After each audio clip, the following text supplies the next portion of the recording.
체크인스타입니다. 알파경제 김종희 이사 모셨습니다. 안녕하세요. 네, 안녕하십니까. 네, 성큼 가을입니다. 네, 날씨가 이렇게 갑자기 바뀌어도 되나 싶을 정도로 그러니까요. 갑자기 추워졌네요. 네. 아침에 제가 기온 보고 깜짝 놀랐습니다.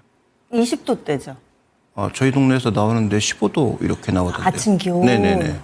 그러니까요. 아마 시청자분들도 오늘 좀 놀라셨을 텐데 가을 울긋불긋 단풍 떠오르는데 시장도 좀 그랬으면 좋겠습니다. 첫 번째 보겠습니다. 오늘 바라볼 체크포인트 첫 번째는요. 미증시인데 미증시의 빛과 그림자 이렇게 제시를 해주셨어요. 이 부분은 좀 설명을 들어봐야 이해가 될 것 같은데 어떤 부분 보세요? 네, 일단 뭐 미국 증시가 우리 시장과 똑같이 움직이는 건 아니지만 분명 영향을 주고 있고요. 시초가에는 또 지대한 영향을 주잖아요. 그러니까 뭐 지켜볼 수밖에 없는 상황이고 큰 맥락에서 보면 국내 반도체와도 맥락이 닿아있다 좀 이렇게 볼 수 있는 상황입니다. 그래서 미국 증시의 빚이라고 하면 뭐 증시가 신고가를 쓰고 있으니까 그 부분은 긍정적인데 어떻게 보면 상반기에는 이 엔비디아가 주도해 왔던 그런 상승이었고 그다음에 여름으로 넘어오면서는 애플과 테슬라가 가세한 상승이었거든요. 다른 종목들보다는 그들 종목의 강세가 두드러지게 나타났다가 전반적으로 이제 상세가 확산되는 그런 모습인데 다만 이제 중요한 것은 뭐 DB금융투자가 뭐 한 7월 달부터 계속 지속적으로 주장해 왔던 것인데 이들의 주장은 90년대의 IT의 대표 종목이었던 시스코가 하락하는 과정에서 나타났던 특징을 결부해서 매출 증가율이 떨어지기 시작하면서 주가의 변동성이 나타났다. 근데 지금 엔비디아도 그와 같다. 따라서 AI가 앞으로 뭐 주도주의 역할을 계속할 거고 산업에 중출하는 것은 맞지만 이렇게 매출 성장률이 떨어지기 시작하는 것이 모멘텀이 떨어지니까 그러면 과연 주도주의 모멘텀이 떨어지는 것을 어떻게 이해해야 되느냐라는 차원에서 보면 분명히 여기서 시사하는 바가 있고요. 이게 이제 국내 증시와 결부되는 것은 뭐 제가 뭐 지난달부터 계속 지난달부터 강조드리고 있는 게 반도체 수출 증가율이 떨어지기 시작하면서 외국인들의 반도체 매도 압력이 증가하기 시작했고 주가도 내려가고 있고 거기다가 이제 뭐 논란거리인 모건 스탠리의 보고서 같은 것들이 나오면서 변동성을 더 키운 거 아니겠습니까? 그래서 지금 분명히 미국도 엔비디아를 축으로 해서 AI 반도체라고 하는 것이 시장의 중심축인데 이 주도주의 지금 논리를 좀 흔들 수 있는 그런 부담감이 있다라는 것은 분명히 이제 그림자라고 할 수가 있겠죠. 그래서 이 주도주가 혹시 바뀌나 혹은 뭐 주도주의 탄력이 좀 둔화되나? 라는 것은 앞으로도 계속 미국 시장에서 실적이 발표될 때마다 논란거리로 나올 수밖에 없는 그런 상황이라고 보여지고요. 주도주가 조정받으면서 계속 올라가는 시장은 없거든요. 그래서 이 부분은 우리가 앞으로 계속 체크해봐야 되는 상황이다. 그래서 여기서 또 혹시라도 오해하실까 봐 높아시면 말씀드리지만 이걸로 인해서 뭐 급락한다는 얘기가 아닙니다. 어쨌든 주도주의 모멘텀이 둔화되고 있다는 것은 우리가 계속 체크해봐야 되는 상황이고 실제로 주가도 조금 정체가 되고 있잖아요. 그래서 그런 부분들에 대해서 확인해보자라는 말씀이지 뭐 지금부터 하락 시작 이런 얘기 아니니까 오해하지 마시고요. 그다음에 두 번째로는 그래도 좀 긍정적인 부분들을 살펴보자면 미국 증시는 그나마 나은 게 준비된 다음 그림 보여주시면 전체적인 어떤 이 선행지수의 움직임을 봤을 때 지금 위치가 어디에 가 있느냐 22년도부터 계속 내려왔거든요. 그러면서 지금 팬데믹 수준으로 다시 내려왔단 말이에요.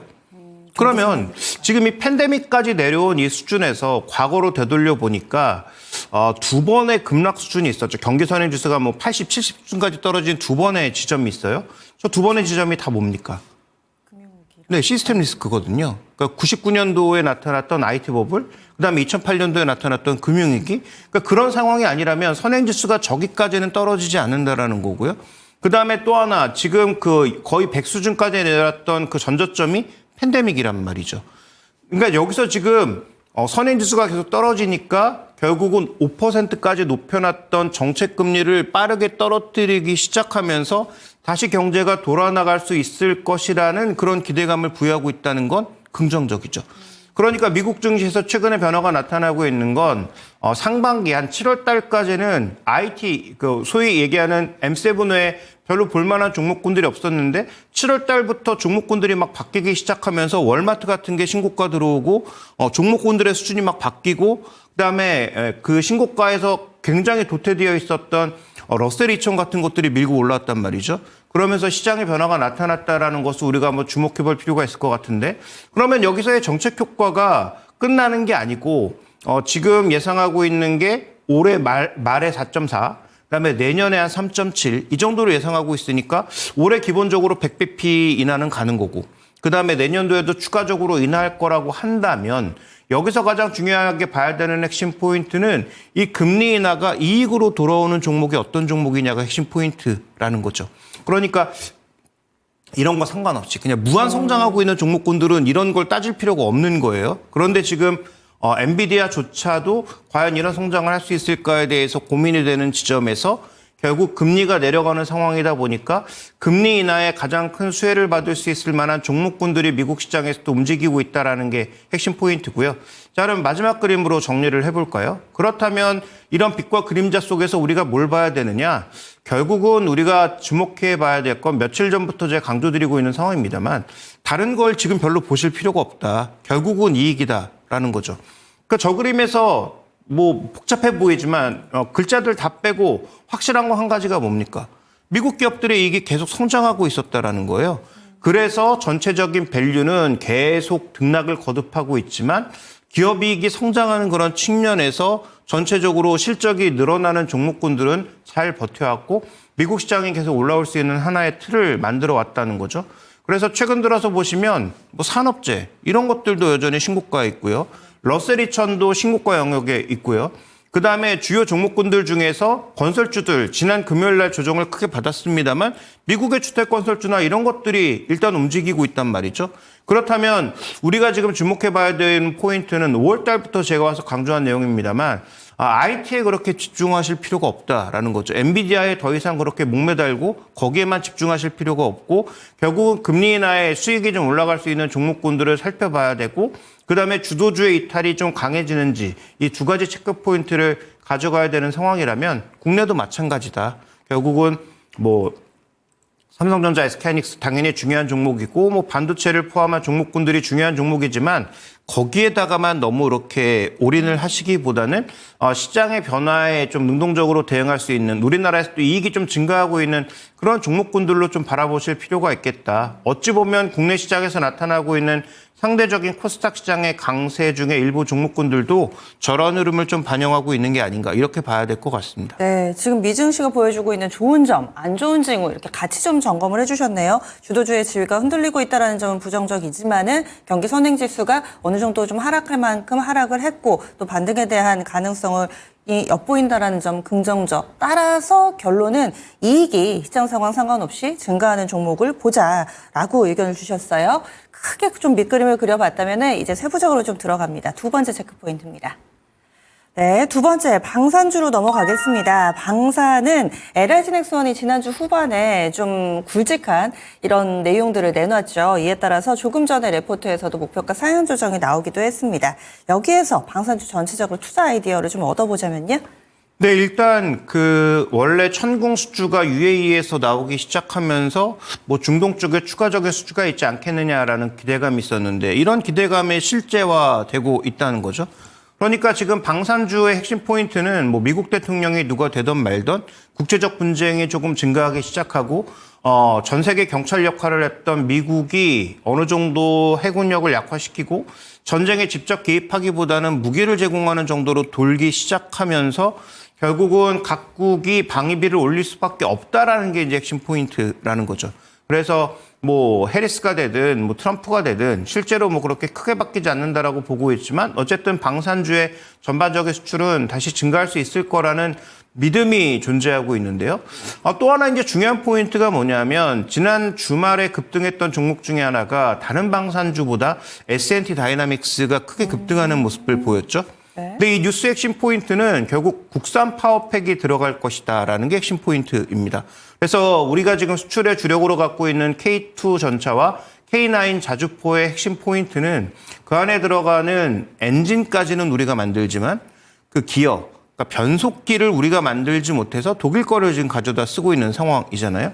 근데 독일께 잘 만들지도 못할 뿐더러 여기에 들어가는 여러 가지 부품들의 가격들이 급등하기 시작하면서 그다음에 우리가 수출할 때 남의 나라 제품을 쓰다 보니까 항상 허가를 얻어야 하는 그런 불편함이 있었단 말이죠. 그런데 더 중요한 것은 이제 준비된 그림을 보여주시면 그 변속기를 국내에서 만드는 업체가 S&T 다이나믹스인데 지금 그렇지 않아도 K2와 K9이 다른 나라의 전차나 자주포보다 가격적인 메리트이 원래 있었습니다. 그 해외 파워팩을 쓰고도 그랬단 말이죠. 근데 만약에 국산 파워팩으로 바꾸게 되면 S&T 다이나믹스가 만드는 변속기의 가격이 독일 회사보다 높을 리는 없거든요. 그러면 그렇지 않아도 가격 메리트가 있는데 가격 메리트를 더 가져갈 수 있다는 거죠. 네. 그래서 국내에서 엄청나게 이제 엄격한 시험을 지금 하고 있는데 이게 기준치에는 조금 미달하는 모습을 보이긴 했지만 4차 수출 물량, 그다음에 4차 생산분부터는 국산 파워팩을 적용할 것으로 현재 예상되고 있다 보니까 그러면 이제 독일 눈치를 보지 않고도 수출 지역을 넓히거나 더 크게 가져갈 수 있는 흐름이 있단 말이죠. 그러니까 그런 차원에서 놓고 봤을 때 향후 그러면 뭐 동유럽 수출이라든지 중동 수출이라든지 이런 것들이 조금 더 나타날 수 있지 않을까? 왜냐하면 지금 그 중동이 갖고 있는 지상 무기들이 생각보다 좀 노후화되어 있는 상황이라고 하죠. 그래서 그런 부분들을 생각해 본다면 K2와 K9으로 이어지는, 그러니까 공중으로 지대공 무기뿐만 아니라 상대적으로 우리가 지상 무기들의 수출도 더 늘려갈 수 있는, 그러니까 가격 경쟁력을 가져갈 수 있는 그런 부분들이 있기 때문에 K2와 K9을 주로 만들고 있는 하나에어로스페이스나 뭐 현대로템 같은 경우에도 장기적으로 메리트가 있겠지만 지금 이게 언제부터 생산되고 얼마나 물량이 공급되느냐에 따라서 S&T 다이나믹스의 주가 변동성도 나타날 수 있기 때문에 이런 종목군들에 한번 주목해 볼 필요가 있을 것 같고요. 아무래도 뭐 투자 관점에서 좀 길게 본다면 뭐 중소형주보다는 대형주 쪽에 전반적인 수주와 관련된 부분들을 좀 더 눈여겨 살펴보시는 게 투자 관점에서는 좋을 것 같고, 개인적으로 가장 메리트 있다고 생각하는 종목은 여전히 현대로템이 가장 좀 메리트가 있지 않나. 대장주는 하나에어로스페이스라고 보여지지만 주가 기준에서, 밸류 기준에서의 메리트는 현대로템 쪽이 조금 더 높지 않느냐, 이렇게 보고 있습니다. 네. 사실 파워팩이라는 게 뭔지는 자세하게 모르겠지만 어쨌든 만드는데 들어가는 상당히 중요한 부품, 이것을 국내 것으로 바꿀 가능성이 있고, 이에 따라서 전체적인 방산 수출에 대한 기대감도 더욱더 높아지고, 여기에다가 또 부품을 공급하게 될 업체들은 더 메리트가 있다. 자세하게 좀 이야기를 들어봤습니다. 그러니까 파워팩이 별거 아니고요. 엔진하고 그냥 그 변속기를 합한 걸 파워팩이라고 부릅니다. 그래서 원래 국산화를 하려고 했었는데 이게 10년대 초반에 국산이 시도를 하다가 이게 내구성 때문에 결국은 파워팩에서 국산 부품이 빠지고 독일 제품이 들어오게 된 거죠. 그래서 원래 파워팩 전체가 독일 거였다가 엔진은 국산화하고 그다음에 이제 이 변속기까지 국산화를 하면 네. 국산화율이 더 높아지고 가격 경쟁력이 더 생기기 때문에 그 부분의 뉴스는 앞으로도 계속 한번 추적해 보실 필요가 있겠고요. 하나 이제 주의하실 것은 이 뉴스가 아마 그 지난 주말에 어떤 특정 언론에서 꽤 유명한 군사 전문 기자가 단독으로 기사를 내면서 주가의 변동성이 있었는데요. 네네. 근데 실제 이 뉴스가 흘러나오기 시작한 건 벌써 한 달 전입니다. 그래서 그 뭐 왜 단독으로 나오는지 잘 모르겠지만 어쨌든 이 뉴스가 뭐 본격적으로 알려지기 시작한 건 꽤 됐다라는 것도 참고해 보실 필요는 있을 것 같습니다. 예, 알겠습니다. 특히나 주말에 지금 중동에서도 분위기가 좀 더 살벌해졌습니다. 이런 상황 가운데서 방산주, 물론 또 다른 쪽에서 투자 아이디어를 찾기는 했지만은 이래저래 방산 섹터를 봐야 되는 이유가 많아지고 있습니다. 다음 포인트 넘어가겠습니다. 지난주 연일 52주 신고가 리스트의 단골 손님이었던 삼성바이오로직스, 여전히 그 황제의 왕관을 잘 쓰고 있죠. 106만 원에서 거래를 마쳤고요. 지난주 후반 3구를 연속해서 상승하는 움직임을 보여주기도 했습니다. 그런데 삼성바이오로직스 어디까지 갈 수 있을지, 그렇다면 지금 삼성바이오로직스에 올라타도 될 것인지, 이런 고민들도 좀 하실 것 같은데요. 김 이사님 의견 어떠신가요? 네, 일단 뭐 두 가지부터 답부터드리면 어디까지 갈까 모릅니다. 그다음에 두 번째, 지금 올라타도 되느냐? 안 됩니다. 답은 먼저 드리고 시작하도록 하겠습니다. 일단 바이오로직스의 상승은 전체적으로 국내 시장에서 움직이고 있는 제약바이오의 상승과 맥락을 같이 하고 있고요. 삼성바이오로직스 핵심 포인트는 지금 뭐 뉴스 기준으로 봤을 때 생부법 처리에 뭐 방점을 많이 찍고 계신데, 여러 번 언급드렸지만 생부법 통과된다고 해서 삼성바이오로직스의 뭐 매출이 갑자기 급증하느냐? 그런 일 없습니다. 왜냐하면 뭐 8년간의 유효 기간도 있을 뿐더러 상대적으로 수익성이 더 높은 우시바이오텍과의 관계를 그렇게 쉽게 포기하지 않을 가능성이 높고요. 그다음에 지금 그 이 미국과 관련된 얘기 아닙니까? 근데 그 실제로 유럽 쪽에서도 과연 동일한 혜택을 가져갈지 동일한 어떤 규제를 가져갈지는 좀 더 지켜봐야 되는 상황이라서 저는 뭐 그 뉴스로 인한 상승이라면 오히려 경계해야 된다라고 보고 있는데요. 뭐 두 가지 이제 준비된 그림을 보면서 좀 판단을 내려보도록 하죠. 먼저 삼성바이오로직스가 상대적으로 프리미엄을 받을 수 있는 이유는 꾸준하게 증가하고 있는 CMO 수주 실적입니다. 그러니까 이게 계속 늘어나고 있기 때문에 물론 저 금액에서 우리가 살펴봐야 되는 건 실제로 저게 성공했을 때와 성공하지 않았을 때 지금 뭐 만들어내고 있는 제품의 성공 여부에 따라서 크게 달라질 수 있다는 건 염두에 두셔야 되고요. 다음 이제 준비된 그림 보시면 더 이제 메리트를 부과할 수 있는 부분인데 장기적으로 봤을 때 각 제약사가 스스로 만들어내지 않고 자꾸 이제 CMO나 CDO 쪽으로 넘기고 있다는 거죠. 저 비율이 2028년도로 가면 점점 더 늘어난다. 그러니까 CDMO가 차지하는 비율이 점점 늘어나기 때문에 지금 유일하게 생산 설비를 공격적으로 증설하고 있는 삼성바이오로직스가 프리미엄을 받을 수밖에 없다는 동의. 그런데 지금 론자 같은 업계 1위와 비교해서 상대적으로 굉장히 높은 밸류에이션을 받고 있거든요.